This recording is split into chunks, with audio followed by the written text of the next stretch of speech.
కొన్ని రకాల అంశాలను ఆవిడ ప్రస్తావించారు. అందులో బీఆర్ఎస్ బీజేపీ వీళ్ల వైఫల్యాల వల్లే కాంగ్రెస్ పార్టీ అధికారంలోకి వచ్చిందని చెప్తూనే బీఆర్ఎస్ పార్టీ వైఫల్యాల వల్లే అధికారాన్ని కోల్పోయిందని అన్నారు. ముఖ్యంగా ఖమ్మంలో నిన్న మాట్లాడారు కాబట్టి అక్కడ ఒక ముఖ్య నాయకుడిని ఉద్దేశించి గతంలో పార్టీలో బీఆర్ఎస్ లో ఉన్నారు, ఇప్పుడు కాంగ్రెస్ పార్టీలోకి వచ్చారు కాబట్టి అలాంటి నాయకుడిని ఆ నాయకుడిని పోగొట్టుకోవటం వల్లే ఇవాళ ఇలాంటి ఫలితాలు చూడాల్సి వస్తుంది అని చెప్పేసి ఇలాంటివన్నీ మాట్లాడుతూ వచ్చారు. కానీ ఆవిడ బీఆర్ఎస్ పార్టీని అంటున్నారా అనుకుంటున్నారా, లేకపోతే నిజంగానే కేసీఆర్ని టార్గెట్ చేసి మాట్లాడుతున్నారా ఏమన్నదే అర్థం కావట్లేదు. ఎందుకంటే ఒకవైపు కేసీఆర్ దేవుడు అంటున్నారు, 10 ఏళ్ళు అదే పార్టీలో ఉన్నారు, ఎంపీగా చేశారు, ఎమ్మెల్సీగా చేశారు. ఇన్నుండి వాళ్ళ 10 ఏళ్ల తర్వాత బయటకు వచ్చి ఇలాంటి వ్యాఖ్యలు చేయడం ఎంతవరకు కరెక్ట్ అనేది విపరీతమైన చర్చ జరుగుతోంది. కాబట్టి దానికి తోడు ఇవాళ మీరు ఒక ధర్నా చేశారు సింగరేణి కార్మికులకు సంబంధించి, ఆ విషయంలో కూడా అరెస్టులు జరిగాయి, మిమ్మల్ని కూడా అరెస్ట్ చేశారు. ఇవన్నీ కూడా ఓవరాల్ గా ఏం చెప్తారు నిన్న ఆవిడ మాట్లాడిన విషయాల గురించి కానీ ఇవాళ జరిగిన విషయం గురించి కానీ? ఓకే, ముందుగా మీకు ప్యానెల్ మెంబర్స్ కి తెలంగాణ ప్రజలకి గుడ్ ఈవినింగ్. ఇక్కడ కవితక్క గారు ముందు నుండి కూడా ఒక స్పష్టమైన అంటే తను ఏది మాట్లాడినా కూడా క్లియర్ అండ్ క్లారిటీతో మాట్లాడుతున్నారు. ఇది బీఆర్ఎస్ పార్టీలో ఉన్న నాయకులకు కానివ్వండి, కార్యకర్తలకు కానివ్వండి అందరికి తెలిసిన విషయమే. కానీ వాళ్ళు బయటికి చెప్పారు, కవితక్క గారు బయటికి చెప్తారు కాబట్టి ఈ రోజు బయటికి పంపించారు. నిజంగా కూడా తుమ్మల లాంటి నాయకుడిని, సీనియర్ నాయకుడిని కోల్పోవడం బీఆర్ఎస్ పార్టీకి ఖమ్మంలో కొంచెం మైనస్ అనేది అది అందరికి తెలిసిన విషయమే. ఓపెన్ గా చెప్పలేదు కావచ్చు. ఆ రోజు ఒక 20 నుండి 25 మెంబర్స్ ని చేంజ్ చేసి ఉంటే ఈ రోజు బీఆర్ఎస్ పార్టీ అధికారంలో ఉండేది. అది కూడా జగమెరిగిన సత్యం. కానీ అవన్నిటిని ఒప్పుకోవట్లేదు కవితక్క గారు. ఒక స్పష్టంగా పార్టీలో కొన్ని సవరించుకోండి, ఇవి కొన్ని చేయాలి, అన్ని కేసీఆర్ గారి దాకా అవసరం లేదు.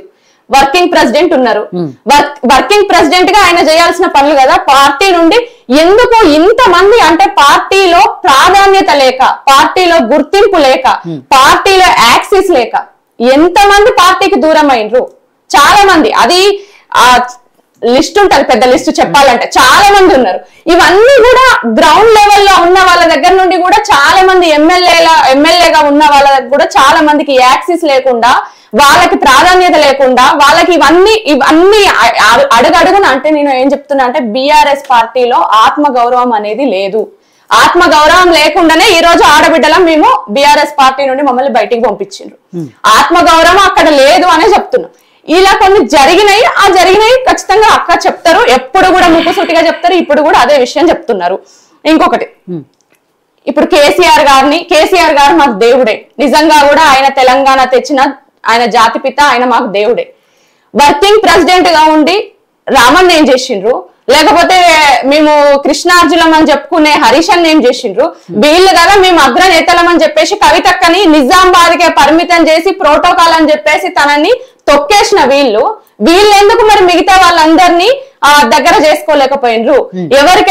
ఎవరైతే ప్రాధాన్యత లేని వాళ్ళు ఉన్నారో వాళ్ళు వెళ్తున్నప్పుడు వీళ్ళు ఎందుకు వాళ్ళందరిని ఆపలేకపోయినరు? వీళ్ళు కదా అవన్నీ చేయాల్సింది. ఈ రోజు కేసీఆర్ గారి మీద మాట్లాడట్లేదు.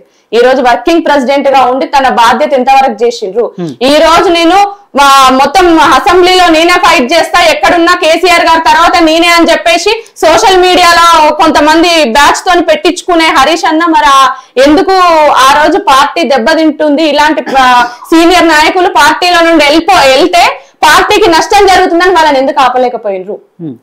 ఉద్యమకారులకే కానివ్వండి, అమరవీరుల కుటుంబాలకే కానివ్వండి, ఈ రోజు తప్పు చేసిన తప్పుని తప్పు అని చెప్పుకొని క్షమాపణ, నా వల్ల తప్పు జరిగింది క్షమాపణ చెప్పే నాయకురాలు కదా ఈ రోజు కావాల్సింది. కవితక్క గారు ఒక జనం బాట కార్యక్రమము మొదలు పెట్టిన వెంటనే అమరవీరుల స్తూపం దగ్గరికి వెళ్ళి క్షమాపణ చెప్పిండ్రు. ఎందుకంటే నేను 10 సంవత్సరాలు, ఇందాక మీరు అన్నారు 10 సంవత్సరాలు అధికారంలో ఉండి, 10 సంవత్సరాలు తన అధికారంలో ఉన్నప్పటికీ కూడా, కేసీఆర్ గారి కూతురు అయినప్పటికీ కూడా ఏ ఒక పనిని కూడా, ఏ ఒక ఫైల్ కూడా, ఏదో ఒక శాంక్షన్ కూడా తనని చేయనీయకుండా అడుగడుగున అడ్డు చెప్తూనే ఉన్నారు.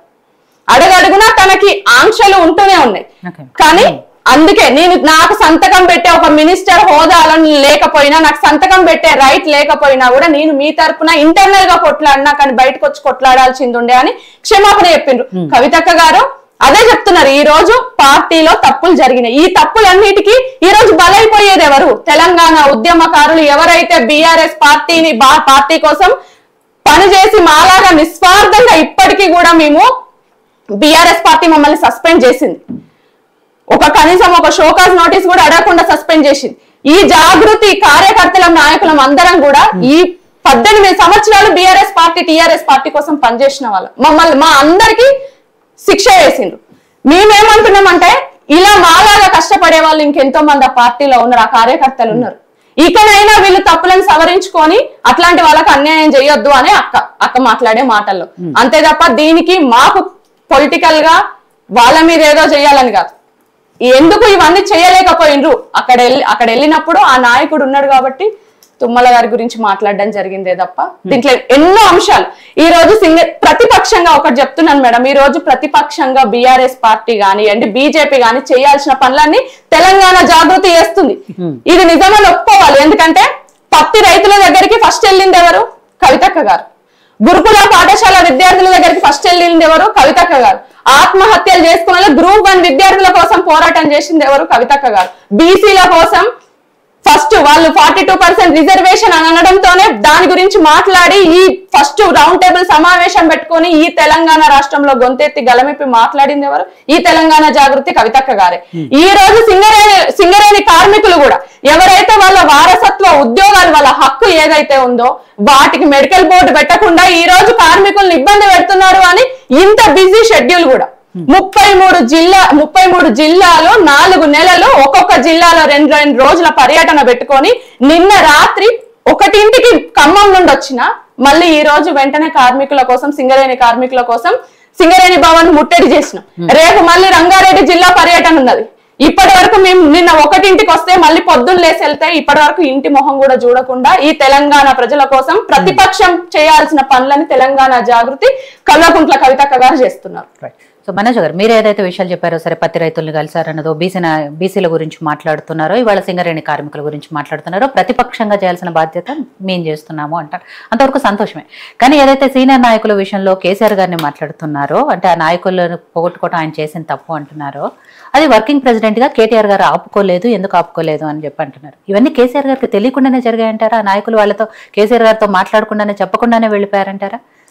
కేసీఆర్ గారి దాకా అవసరం లేదు కదా, వీళ్ళు కదా చేయాల్సింది అంటున్నారు. అన్ని కేసీఆర్ గారికి తెలిసి జరగవనే అక్క మొత్తుకునేది. అదే చెప్తున్నారు. ఇప్పుడు ఇన్ని ప్రెస్ మీట్లలో కూడా అన్ని కేసీఆర్ గారికి ఈ రోజు మొన్న మెదక్కి వెళ్ళిండ్రు. మెదక్ లో మొన్న మా వీడియో కూడా రిలీజ్ చేసినాం.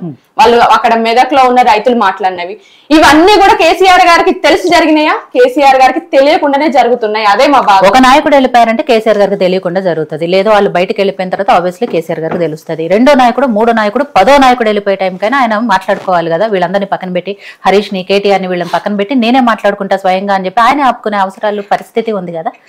కేసీఆర్ గారే మాట్లాడే పరిస్థితి ఉంటే ఈ రోజు కవితక్క గారి సస్పెన్షన్ వరకు మాలాంటి ఎవరైతే టీఆర్ఎస్ పార్టీ కేసీఆర్ గారు దేవుడు అని పనిచేసిన వాళ్ళందరినీ ఈ రోజు దూరం చేసి